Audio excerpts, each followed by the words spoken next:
Hi guys! Welcome to my YouTube channel. So, ngayon gagawa tayo ng mosquito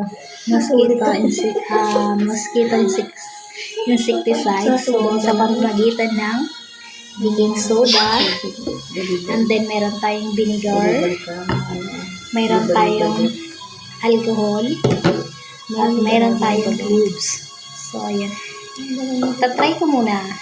So, gagawa muna ako ng ito lang muna pansamantala ako yung gagawin. So, unahin ko muna yung baking soda. Yan, ilalagay tayo ng baking soda. So,